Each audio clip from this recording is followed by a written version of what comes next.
Hi everyone, I'm going to continue the series of the ethics of the fathers of Pirkei Avot. I've got a very interesting one for you. Today we are dealing with chapter 5 and Mishnah 6. So what we're talking about the 10 things that Hashem created on Erev Shabbat. At that point in time, He created 10 things is related over in the Pirkei Avot.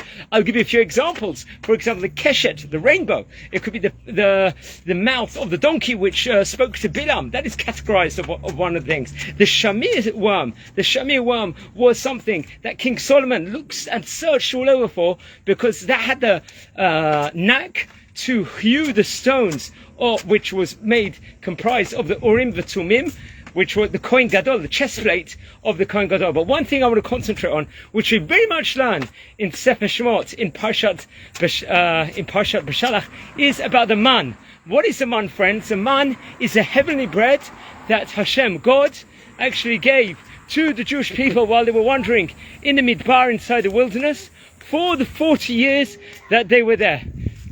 They gave that. And what was the bread? The heavenly bread could taste like whatever you wanted to. Let's give an example, friends.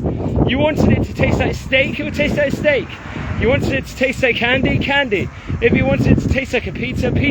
That's what is related over inside the Talmud, that it could taste like whatever you wanted. And what's interesting is, friends, wherever the Jewish people were inside the Midbar, there's an analogy. If someone was a tzaddik, a righteous person inside the wilderness, and they all stayed in tents at the times, respective to the tribes that they were in, the Shvatim, it would come right next to them inside the tent. If they were someone in the middle of the path, not so righteous, but not really wicked, it would come. They'd have to walk a bit of a distance.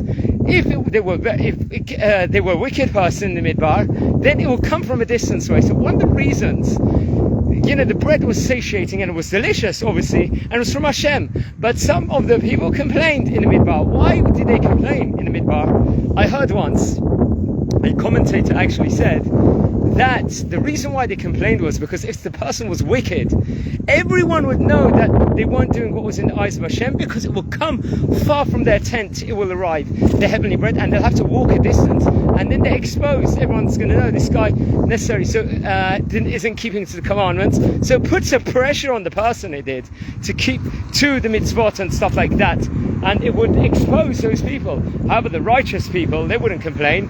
First of all, it tasted absolutely delicious and is from Hashem, which is obviously, that is the optimum. However, they got it straight to their door also, so it was to prove those people that they were tzaddikim. But friends, here we are in this world, we've got the opportunity to do all the mitzvot. The mitzvot is optimum.